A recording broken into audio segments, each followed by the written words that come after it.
Merry Christmas বন্ধুরা। আজ ক্রিসমাসের দিন আর আমার কিচেনে কেক হবে না, এটা কি কখনো হয়? তাই আজ ভাবলাম কেননা চটজলদি একটা কেক বানিয়ে নেওয়া যাক। তাই আমি এখানে 1 কাপ চিনি আর সমপরিমাণ 1 কাপ রিফাইন অয়েল নিয়ে এখানে ভালো করে ব্লেন্ডারের মধ্যে এটা ফাটিয়ে নিচ্ছি। তার মধ্যে একটা ডিম যোগ করে দিলাম। এবার ডিমের গন্ধটা যাতে না থাকে তাই জন্য তোমরা ভ্যানিলা এসেন্স ইউজ করতে পারো। তারপরে সেটাকে দিয়ে ভালো করে ফেটিয়ে নিতে হবে এবং সমপরিমাণ ময়দা দিয়ে দিতে হবে। ময়দাটা দিয়েও ভালো করে ফেটিয়ে নিতে হবে। এর মধ্যে চাইলে তোমরা 2টো এলাচও যোগ করতে পারো, তাহলে ফ্লেভারটা ভালো আসে। আর তার মধ্যে দিয়ে দিতে হবে কিছু ড্রাই ফ্রুটস।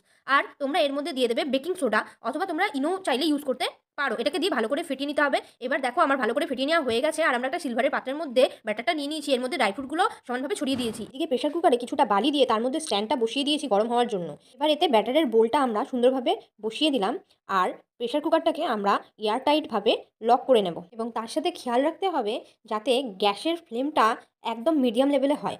এটা যদি হাই ফ্লেমে হয়ে যায় তাহলে কেকটা কিন্তু পুড়ে যেতে পারে। মিডিয়াম ফ্লেমে এটাকে আমরা মোটামুটি 40 মিনিট মতন রাখবো।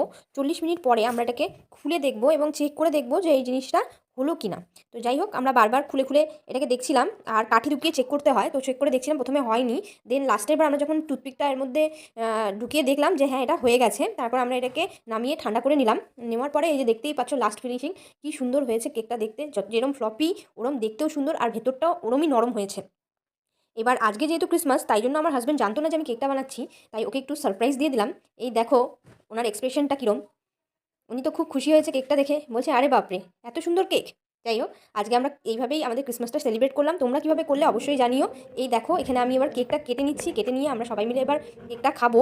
এই দেখো কেকটা কি সুন্দরভাবে কেটে যাচ্ছে আর দেখতেও কি সুন্দর হয়েছে। দেখো কতটা এটা ফ্লপি হয়েছে আর কতটা নরম হয়েছে। এটা দেখানোর জন্যই আমি তোমাদেরকে এটা শেয়ার করলাম। যাই হোক, আমার তো খেতে খুব ভালো লেগেছে। তোমরা বাড়িতে ট্রাই করে অবশ্যই খেও।